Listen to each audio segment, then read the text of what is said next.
দাদা শুনুন না, সেন বাড়িটা কোন দিকে একটু বলুন তো। সোজা গিয়ে বাঁদিকে মোড় নিলেই সেন বাড়ি পেয়ে যাবেন। জি ধন্যবাদ দাদা।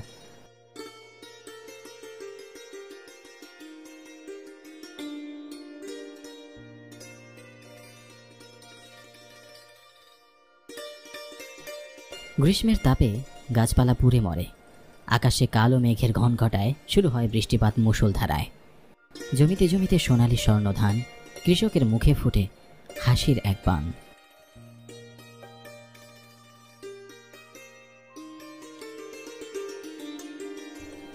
আমি অপূর্ব সেন। ভাবছেন এই অন্ধকার রাস্তায় একা একা হেঁটে আমি কোথায় যাচ্ছি? তাহলে শুনুন। সেদিন ছিল মঙ্গলবার, কালী পূজার ঠিক 3 দিন পর। আমি তুম্বাতলা গ্রামে আমার পিসির বাড়ি যাচ্ছিলাম, কারণ তার পরের দিন আমার একমাত্র পিসতুতো ভাই বিজয় সেনের বিয়ে। আমার পরিবারের অন্যান্য সদস্যরা আরও 2 দিন আগেই পিসের বাড়িতে চলে গিয়েছিল। পরীক্ষার কারণে আমি তাদের সাথে যেতে পারিনি। এই 2 দিন আমি কলকাতায় অনেক কষ্ট করে একা একা সময় কাটিয়েছি। আমার পিসির পরিবার কলকাতাতেই থাকে। বিজয় দাদার অনেক ইচ্ছে ছিল গ্রামের খুব সাধারণ মেয়েকে বিয়ে করবে, তাই তো পেশোদাদের বিয়ে গ্রামে ঠিক করেছেন। এই তুম্বাতলা গ্রামে সন্ধ্যার পর কোনো রিক্সা পাওয়া যায় না, তাই রিক্সা না পেয়ে পায়ে হেঁটেই আমাকে পিসির বাড়ি যেতে হচ্ছে। নানান কথা ভাবতে ভাবতে আমি পিসির বাড়িতে চলে এসেছি।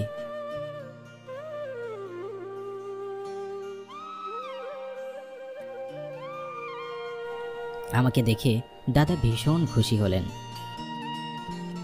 এতদিনে দাদার বাড়িতে আসার সময় হলো তো। হ্যালো বন্ধুরা, টি20 ওয়ার্ল্ড কাপ আকর্ষণীয় হয়ে উঠেছে। এর সাথে সাথে ইনকাম করে একটা বড় সুযোগ বেরিয়ে এসেছে। এখানকার ম্যাচগুলিতে বুদ্ধি লাগিয়ে গেম খেলে খুব সহজেই টাকা ইনকাম করা যায়। এছাড়াও এখানে রয়েছে আরও অনেক ক্যাশ প্রাইজ জেতার সুযোগ। এই অ্যাপটিতে আপনি সমস্ত লাইভ ম্যাচের রেজাল্ট দেখতে পারবেন এবং সেই ম্যাচে অনুমান করতে পারবেন, যেমন কোন টিম জিতবে, কোন টিম কত রান করবে, কে কত উইকেট বেশি পাবে, কে বেশি ক্যাচ ধরবে এবং কোন টিম এক্সট্রা বেশি বল করবে। আপনার অনুমান যদি সঠিক হয় তাহলে আপনি আরও 800 টাকা ফ্রি বেট করতে পারবেন। এছাড়াও এখানে রয়েছে বিভিন্ন ধরনের গেম, সেগুলিও খেলে আপনি ইনকাম করতে পারেন। আর রেজিস্টার করার সময় আমার দেওয়া প্রোমো কোড সোনার ব্যবহার করলে প্রথমবার ডিপোজিটে 12,000 টাকা পর্যন্ত পেয়ে যাবেন। আপনি সহজেই বিকাশ, ব্যাংক এবং অন্যান্য সহজ পদ্ধতির মাধ্যমে আপনার জেতা টাকা তুলতে পারেন। এখানে আপনি 24/7 কাস্টমার সাপোর্ট পাবেন। তাহলে আর দেরি কিসের? ডিসক্রিপশন এবং কমেন্টসে লিংক প্রোমো কোড পিন করা আছে এবং প্রোমো কোডটি ব্যবহার করে ক্যাশ প্রাইজ জিতুন। কী করবো দাদা, তুমি তো জানোই আমার পরীক্ষা ছিল। ঠিক আছে, এখন চল আমার ঘরে চল, হাত মুখ ধুয়ে ফ্রেশ হবি। অনেক কাজ পড়ে আছে যে, আমি একা একা সামলাতে পারছি না। সে না হয়ে যাব, কিন্তু তোমরা বিয়ে বাড়ি কি এমন অন্ধকার করে রেখেছো কেন? দেখে মনে হচ্ছে একেবারে শ্মশান ঘাট। আর গরম একেবারে অস্থির হয়ে যাচ্ছি, এসিও চালাওনি কেন? আর বলিস না, গ্রামে আসার পর থেকে এই শুধু দেখছি লোডশেডিং হচ্ছে। 5 মিনিট বিদ্যুৎ থাকে তো 10 মিনিটের জন্য চলে যায়। তাহলে তোমার ঘরে গিয়ে আর কি হবে, সেখানে তো আরো গরম। তার চেয়ে বরং চলো আমরা গ্রামটা ঘুরে দেখি। আসার সময় আরামখানা দেখে এসেছি, চলো না আমরা দুজন সেখানে গিয়ে একটু বিশ্রাম নিই। বিদ্যুৎ এলে আবার চলে আসবো। এমনিতেও এত মানুষের গাদাগাদিতে থাকতে ভালো লাগবে না। আরামখানা? না না, সেখানে যাওয়া যাবে না। লোক মুখে শুনেছি অনেক আজব আজব ভূতের কাণ্ড ঘটে ওখানে, তাই আমাদের গ্রামের কোনো মানুষ সেখানে যায় না। এইসব তুমি কি বলছো দাদা? তুমি এসব বিশ্বাস করো? যদিও আমি নিজের চোখে কিছু দেখিনি, কিন্তু গ্রামে আসার পর থেকে এইসব শুনেছি। ছোটবেলায় তুমি আর আমি সেখানে কত যেতাম, রাত জেগে ওখানে আড্ডা দিতাম, গল্পের বই পড়তাম, খাল থেকে মাছ ধরে এনে তা আগুনে পুড়িয়ে খেতাম। হ্যাঁ, তা সবই মনে আছে বই গিয়ে, কিন্তু গ্রামের লোকেরা বলছে লাস্ট 8-10 বছর ধরে নাকি সেখানে ভূতের কাণ্ড ঘটে, আর সে কারণে গ্রামের কেউ সেখানে যায় না। আমার মনে হচ্ছে এটা একটা কুসংস্কার দাদা। অসাধু লোকেরা তাদের স্বার্থ হাসিল করার জন্য এসব গুজব ছড়াচ্ছে। আমার জোরাজোরিতে দাদা আপত্তি করল না। তাছাড়া দাদা নিজেও ভূত পেতনিতে তেমন একটা বিশ্বাস করে না, তাই আরামখানায় যেতে রাজি হয়ে যায়।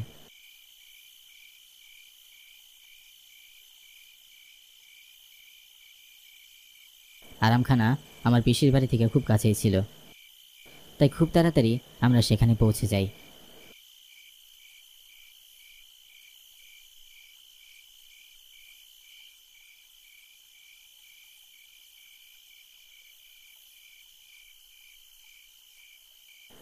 আমি আর দাদা আরামখানায় বসে আরাম করছিলাম।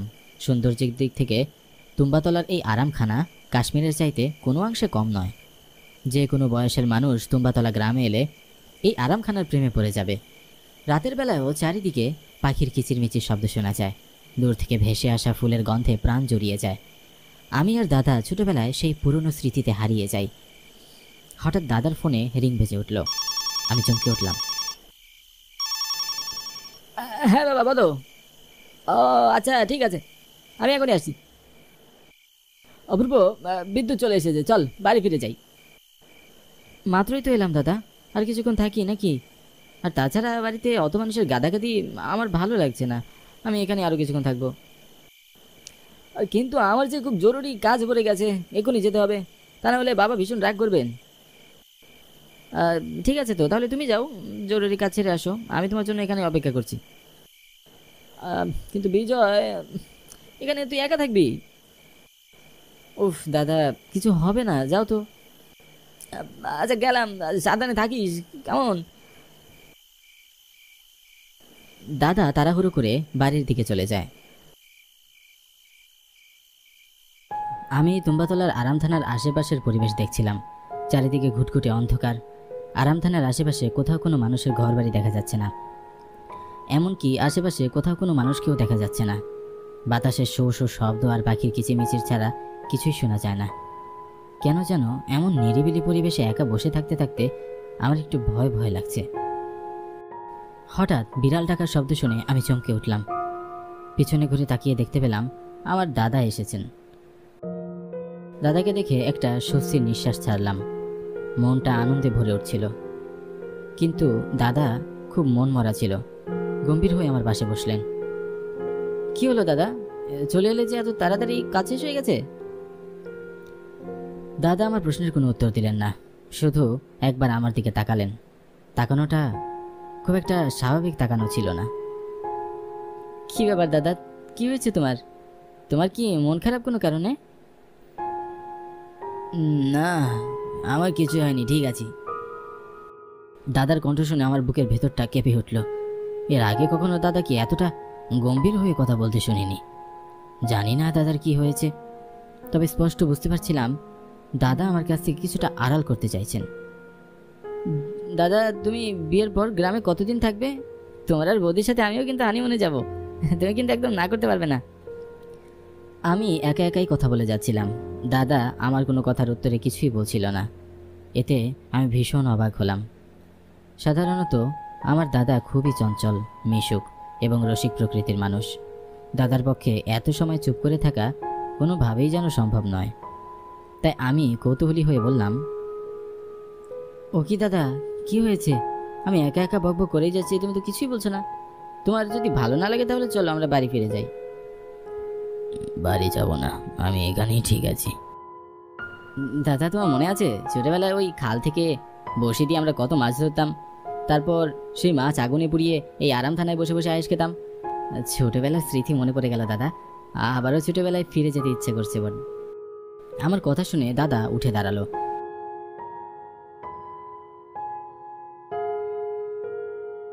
এবং খালের দিকে হেঁটে যেতে লাগলো।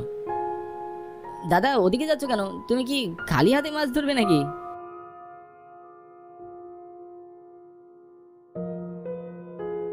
খালটা দুই হাতে ভরপুর ছিল। দাদা তার দুই হাত পানির নিচে ডুবিয়ে দিল এবং যখন হাত পানির উপরে একটু তুলে আনলো তখন আমি অবাক হয়ে যাই। আমি দেখলাম দাদার দুই হাতে বড় দুটো মাছ।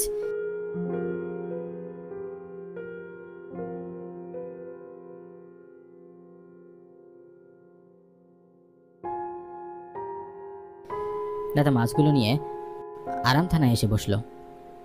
দাদা, তুমি যে হাত দিয়ে মাছ ধরতে পারো এটা তো জানা ছিল না, তুমি কি কোনো জাদু জানো? নাও, মাছ খাও। দাদা, তুমি বড্র রসিকতা করো, কাঁচা মাছ আবার খাওয়া যায় নাকি? হ্যাঁ, দাদাকে এভাবে বিশ্রীভাবে কাঁচা মাছ খেতে দেখে আমার বড্ড গা ঘিনঘিন করছিল। মনে হচ্ছিল এক্ষুনি আমার পেটের ভিতর থেকে সব বেরিয়ে যাবে। মুহূর্তের মধ্যে দাদা দুটো মাছ খেয়ে ফেললো। আমি চোখ বড় বড় করে দাদার দিকে তাকিয়ে রইলাম। মনে হচ্ছিল যেন আমি কোনো দুঃস্বপ্ন দেখছি। দাদা, তুমি কি সব অদ্ভুত অদ্ভুত কাণ্ড করে যাচ্ছ? আমি তো তোমাকে চিনতেই পারছি না। এসব বাজে অভ্যাস তোমার কবে থেকে শুরু হলো? আমি এইসব কথা বলতে না বলতেই আরামখানাটি প্রচণ্ড কাঁপতে লাগলো। গাছগুলোকে খুব ছোট ছোট মনে হচ্ছিল। ভালো করে তাকিয়ে দেখি আমি আর দাদা আরামখানা সহ হাওয়ায় ভাসছি। ভয়ে আমি চিৎকার করে উঠলাম। হাত পা ঠান্ডা হয়ে গেল, বুকের ভেতরের প্রাণ পাখিটা ছটফট করতে লাগলো। ভয়ে ভয়ে চিৎকার করে করে বললাম, কে আছো? আমি খুব কষ্ট পাচ্ছি, আমি ভয় পাচ্ছি, দয়া করে আমাকে নামাও। আমি কথা বলতেই আরামখানাটি নিচে নেমে আসলো।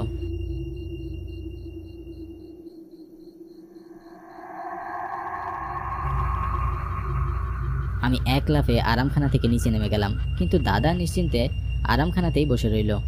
তার মধ্যে বিন্দুমাত্র অস্থিরতা ছিল না, ভয় বা চিন্তার কোনো ছাপ তার মধ্যে দেখা যাচ্ছে না। আমি বেশ অবাক হয়ে বললাম, দাদা এখনো তুমি এখানে বসে আছো কেন? চলো তাড়াতাড়ি আমরা বাড়ি ফিরে যাই। মাত্রই তো এলাম, আরও কিছু সময় থাকি। আমি প্রচণ্ড অস্থির ছিলাম। দাদার মুখে এমন কথা শুনে আমি কি বলবো ভাষা খুঁজে পাচ্ছিলাম না। আর ঠিক তখনই আমার ফোনে রিং বেজে উঠল। তাড়াহুড়ো করে ফোন হাতে নিয়ে দেখলাম দাদার কল। আমি বেশ অবাক হলাম, দাদা আমার সামনে বসে আছে। তাহলে কল দিচ্ছে কে? বেশি কিছু না ভেবে কল রিসিভ করতে ওপাশ থেকে দাদা বলল, অপূর্ব শোন, আমি একটা কাজে আটকে পড়ে গেছি, এখন আরাম থানায় আর যেতে পারবো না, তুই তাড়াতাড়ি চলে আয়, এদিকে অনেক কাজ পড়ে আছে। দাদার কথা শুনে মনে হচ্ছিল আমার পায়ের নিচের মাটি সরে যাচ্ছে। দাদাকে কিছু বলার মতো শক্তি বা সাহস আমার ছিল না। আমি ভয়ে ভয়ে পিছনে ঘুরে তাকালাম। আরামখানায় একটা ভয়ঙ্কর প্রেতাত্মা বসে আছে, এবং প্রেতাত্মাটি আমার গলা চেপে ধরার জন্য তার হাত দুটো আমার দিকে বাড়িয়ে দিয়েছে। ভয়ে আমি প্রচণ্ড জোরে চিৎকার করে উঠি, অজ্ঞান হয়ে পড়ে যাই।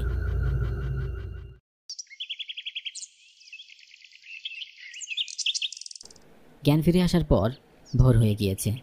আমি বিছানায় শুয়ে আছি, আর পাশে আমার মা, দাদা এবং পেশো দাঁড়িয়ে আছেন।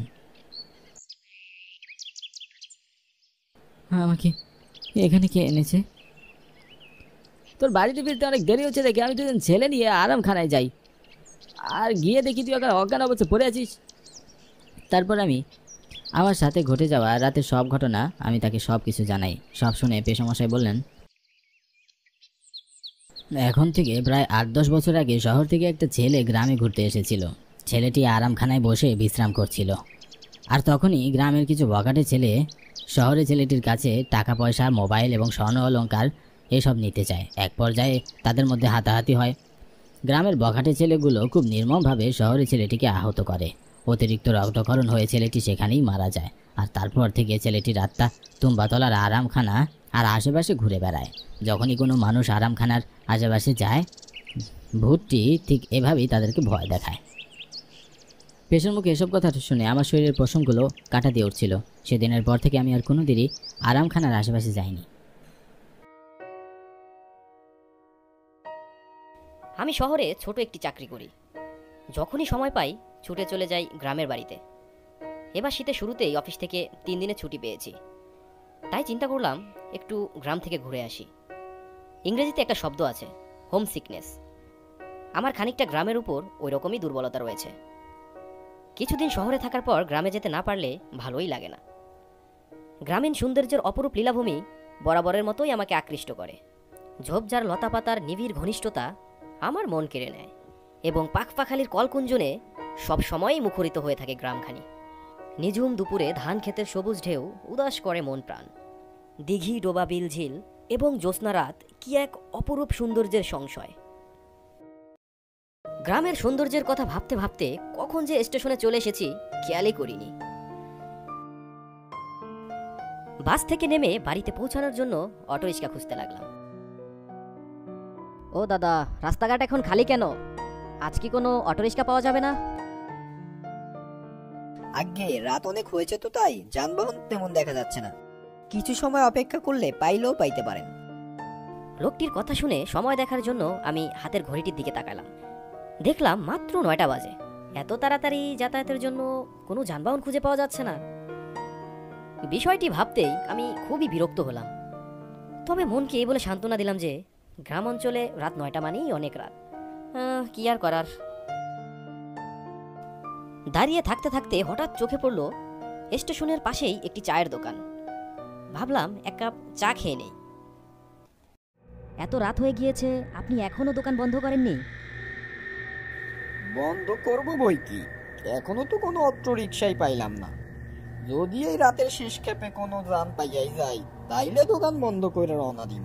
তো তুমি কই যাইবা বাবা? দেখা তো মনে হয় শহর থেকে আইছো। জি চাচা, শহর থেকেই এসেছি। এই তো চন্দনপুর গ্রামে যাব, তাই যানবাহনের জন্য অপেক্ষা করছি। আমিও তো চন্দনপুর গ্রাম দিয়েই যাইমু।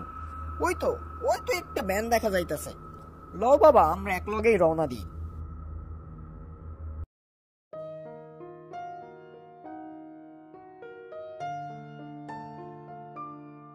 আপনারা কে কোন জায়গায় যাইবেন? চন্দনপুর গ্রামের ভিতর দিয়েই আমরা যাবো। আজ বাড়ি ফিরতে অনেক দেরি হইয়া গেল, কিন্তু মাইয়ারা আজকে তাড়াতাড়ি বাড়ি যাইতে কইছিল। গ্রামের যাতায়াত ব্যবস্থা তেমন ভালো না, তাই আমি বলবো রাত 8টার পরেই দোকানপাট বন্ধ করে বাড়ির উদ্দেশ্যে রওনা দেওয়া উচিত।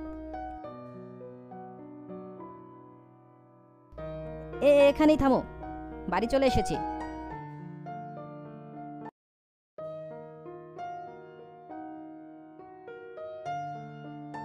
শীতের সকাল, মাঠঘাট সাদা কুয়াশার চাদরে ঢাকা প্রায়।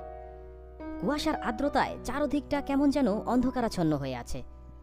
তবে কুয়াশা ভেদ করে অবিরাম সূর্য যখন জ্বলে উঠেছে, তখনই আমার ঘুমটা ভাঙল। কাল বাড়ি ফিরতে ফিরতে বেশ রাত হয়ে গিয়েছিল, যে কারণে আত্মীয় স্বজন কারো সাথেই দেখা করতে পারিনি। তাই ভাবলাম এক ঝলক সবার সাথে ভাব বিনিময় করে আসি। ওই তো হারুন চাচাকে দেখা যাচ্ছে, মাঠে রোদ পোহাচ্ছে। কি রে বাবা, কখন বাড়ি আসলি? এই তো চাচা, কাল রাতে। তা শীত কেমন কাটাচ্ছেন চাচা? এই তো, আমাদের কাছে শীতের সকাল মানে রাতের নীরবতা কেটে নতুন একটি ব্যস্ত সকাল আসা। তবে শরীরটা বেশি ভালো না রে বাবা। আরে ওইটা হাসেম না? কিরে কেমন আছিস? কোথায় যাচ্ছিস? হ্যাঁ, ভালো রে। তুই চলে এসেছিস বাড়িতে, ভালোই করেছিস। আজ বিকেলে আমরা শীতের সূর্যাস্ত দেখবো, চল। শীতের রাঙ্গা সূর্যের অস্তায়ন খুবই চমৎবোধক, কিন্তু গ্রামগঞ্জের রাস্তা খুবই বিপজ্জনক, তাই বাড়ি ফিরতে বেশি রাত করো না বাবারা। যেই ভাবা সেই কাজ। কথা মতোই আমরা শীতের রাঙা সূর্যের অস্তায়ন দেখতে চলে গেলাম নদীর পাড়ে। নদীর তীরে দাঁড়ালে সূর্য অস্তের এক মনোমুগ্ধকর সৌন্দর্য অবলোকন করা যায়, যেন স্বর্গীয় আভায় রঙিত আকাশ।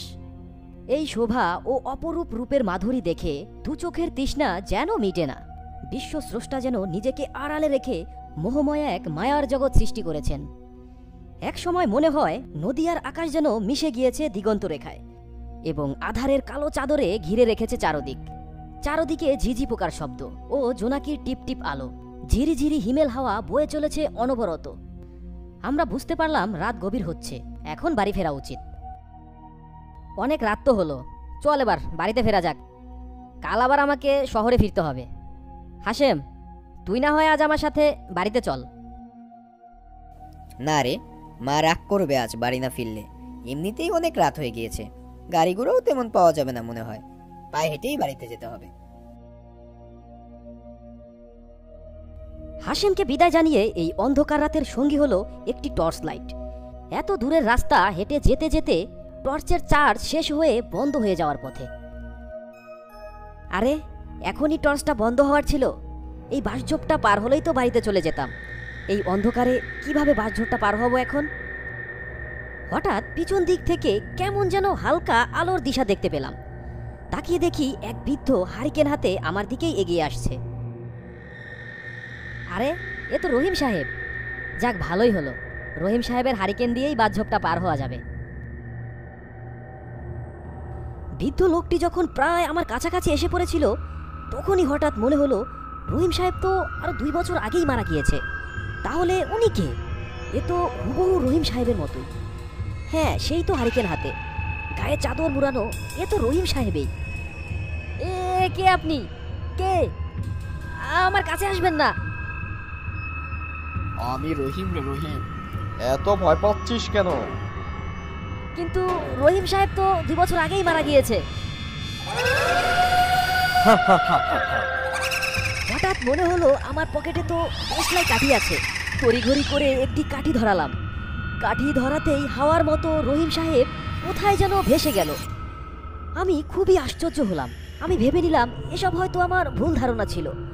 যাই হোক, এই দেশলাইয়ের কাঠির আলো দিয়েই আমাকে তাড়াতাড়ি বাড়ি ফিরতে হবে। তবে হঠাৎই দেখি আমার মা আমার সামনে দাঁড়িয়ে। এ কি মা, তুমি এত রাতে এখানে? তোমার তো এখানে আসার কথা না। তাছাড়া তুমি জানলে কিভাবে আমি এখানে আছি? আমি সবই জানি, তাই তো তোকে নিতে আসলাম। চল, তবে দেশলাই কাঠিটা বন্ধ কর বাবা। আমার কাছে আসবে না, তাহলে কিন্তু তোমার শরীরে এ কাঠি দিয়ে আগুন ধরিয়ে দেব। যাও বলছি। তখনই মহিলাটি ঝোপের গভীরে চলে গেল। আমার মা হলে তো বাড়ির দিকে চলে আসার কথা। কি হচ্ছে আমার সাথে এসব? আমি সৃষ্টিকর্তার নাম স্মরণ করে জোরে এক দৌড় দিলাম। একদম বাড়িতে গিয়ে থামলাম।